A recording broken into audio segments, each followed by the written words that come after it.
Hello friend, स्वागत है आपका अपने यूट्यूब चैनल मिशन रोजगार अकेडमी में। आज के इस वीडियो में हम लोग बात करेंगे पराली दहन के बारे में। क्या है ये, चर्चा में क्यों रहा है, इसकी हम विस्तृत व्याख्या यहाँ पर करेंगे। वीडियो स्टार्ट करने से पहले आपके लिए डेली की तरह ऊर्जावान थॉट्स जो आपको अंदर मोटिवेट बनाए रखे। नाकामयाब लोग दुनिया के डर से अपने फैसले बदल देते हैं। नाकामयाब लोग दुनिया के डर से अपने फैसले बदल देते हैं और कामयाब लोग अपने फैसले से पूरी दुनिया बदल देते हैं। इसी के साथ हम सेशन को स्टार्ट करते हैं। पराली दहन ये चर्चा में क्यों रहा है।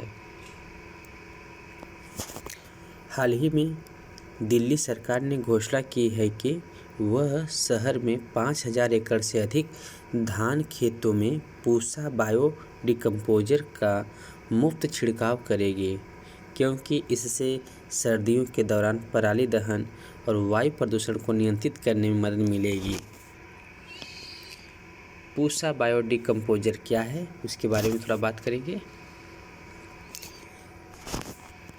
यह अनिवार्य रूप से एक कवक आधारित तरल घोल है जो कठोर ढूंढ को इस हद तक नरम कर सकता है कि इसे खाद के रूप में कार्य करने के लिए आसानी से खेत में मिट्टी के साथ मिलाया जा सकता है।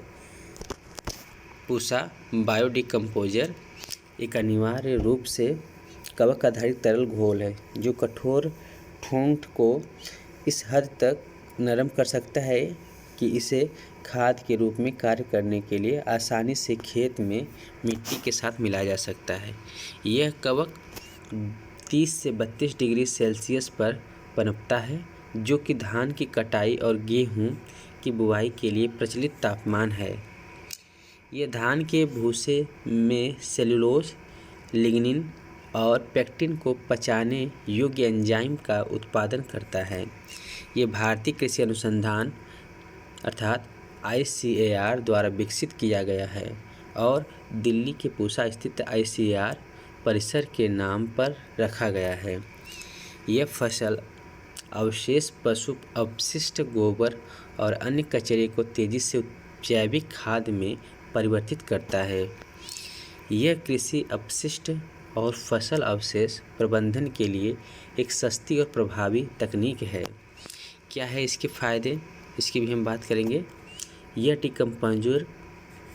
डिकम्पोजर मिट्टी की उर्वरता और उत्पादकता में सुधार करता है, क्योंकि ठूंठ फसलों के लिए खाद के रूप में काम करते हैं।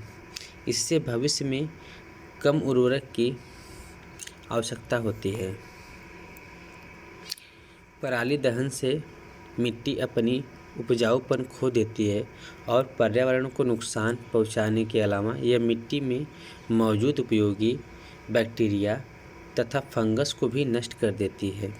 यह पराली को दहन से रोकने के लिए एक कुशल और प्रभावी, सस्ती, साध्य एवं व्यवहारिक तकनीक है।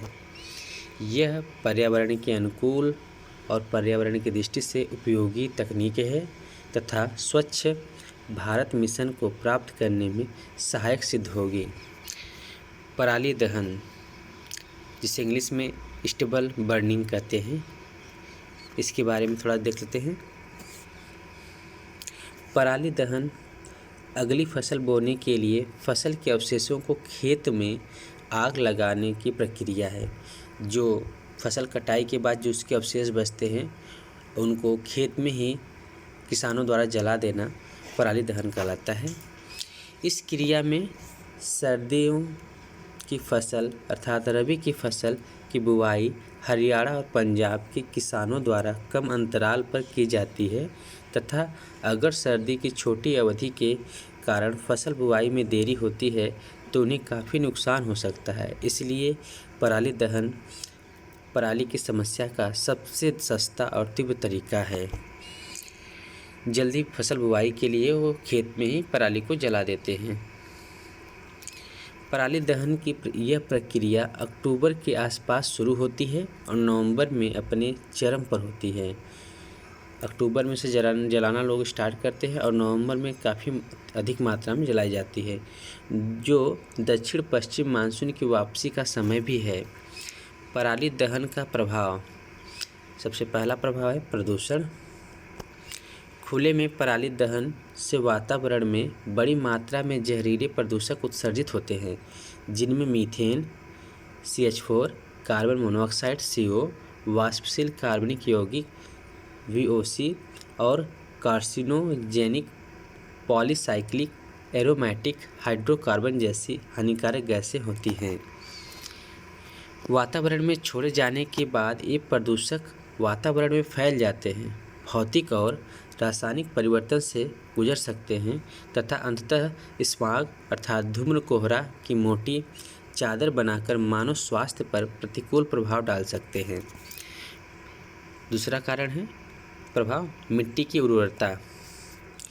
भूसी को जमीन पर दहन से मिट्टी के पोषक तत्व नष्ट हो जाते हैं, जिससे इसकी उर्वरता कम हो जाती है।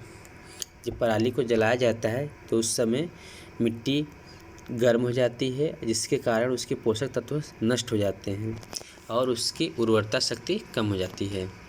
तीसरा है गर्मी उत्पन्न होना। ग्लोबलाइजेशन में भी इसका अहम रोल है।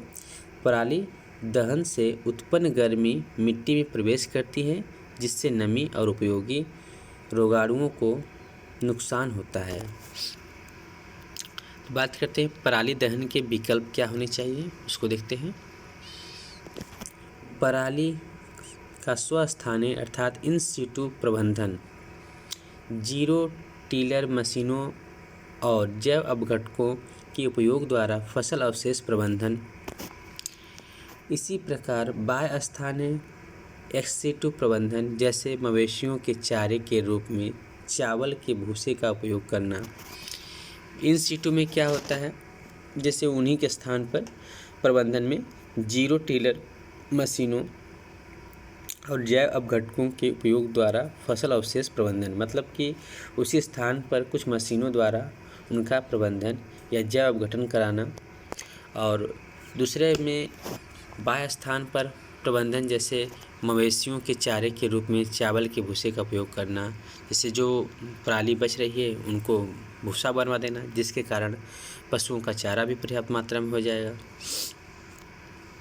प्रौद्योगिकी का उपयोग, उदाहरण के लिए टर्बो हैप्पी सीडर अर्थात THS मशीन, जो पराली को जड़ समेत उखाड़ फेंकती है और साफ किए गए क्षेत्र में बीज भी बो सकती है।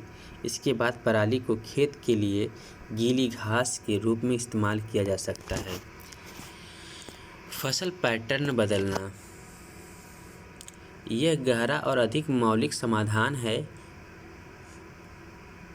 फसल का पैटर्न बदलने से खेत की जो है उर्वरा शक्ति भी काफ़ी बनी रहती है।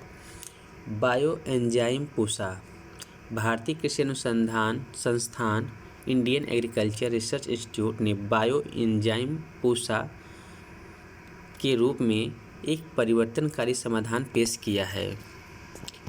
यह अगले फसल चक्र के लिए उर्वरक के खर्च को कम करते हुए जैविक कार्बन और मृदा स्वास्थ्य में वृद्धि करता है। अन्य कार्य योजना की चर्चा करते हैं। क्या इसकी अन्य कार्य योजना होनी चाहिए? पंजाब राष्ट्रीय राजधानी क्षेत्र अर्थात NCR, राज्यों और राष्ट्रीय राजधानी क्षेत्र दिल्ली सरकार GNCTD ने कृषि पराली दहन की समस्या से निपटने हेतु वायु गुणवत्ता प्रबंधन आयोग द्वारा दी गई रूपरेखा के आधार पर निगरानी के लिए विस्तृत कार्य योजना तैयार की है। इसके लिए आगे की राह क्या होनी चाहिए, उसको देखते हैं। जैसा कि हम जानते हैं, पराली दहन से उपयोगी कच्चा माल नष्ट हो जाता है, हवा प्रदूषित हो जाती है, श्वसन संबंधी बीमारियां उत्पन्न हो जाती है और ग्रीन हाउस गैसों का उत्सर्जन बढ़ जाता है। इसलिए समय की मांग है कि पराली का पशु आहार के रूप में रचनात्मक उपयोग किया जाए तथा टर्बो हैप्पी सीडर मशीन एवं बायोडिकम्पोजर आदि जैसे विभिन्न विकल्पों को सक्षम करके प्रौद्योगिकी का उपयोग किया जाए। तो इसके उपाय जो हैं कि जिन क्षेत्रों में पशुओं के चारा में कमी होती है उन क्षेत्रों में इन पराली को बेच देना या भेज देना तथा टर्बो हैप्पी मशीन का प्रयोग करके उनको वहीं पर बायोडिकम्पोजर द्वारा भी इन्हें उन्हीं पर उनका परिवर्तन कर देना, जिससे कि मिट्टी की उर्वरा शक्ति भी बनी रहेगी और ग्लोबलाइजेशन भी नहीं होगा और जो अन्य प्रॉब्लम हो रही है उनसे भी छुटकारा मिल जाएगा। तो फ्रेंड्स, ये रहे पराली दहन के बारे में। आशा करता हूँ फ्रेंड्स ये वीडियो आपके लिए काफ़ी हेल्पफुल होगा। अगर फ्रेंड्स यदि चैनल पे नए हैं तो चैनल को सब्सक्राइब कीजिए and press the bell icon, जिससे कि नए नए वीडियो का नोटिफिकेशन आपको टाइम पे मिलता रहे। साथ में ही हमको बताने की भी कोशिश कीजिएगा कि वीडियो हमारे द्वारा बनाए गए वीडियो सही है या अच्छी नहीं है। तो please subscribe, like, share and comment. मिलते हैं अगले वीडियो में, तब तक के लिए bye bye, thank you and have a nice day.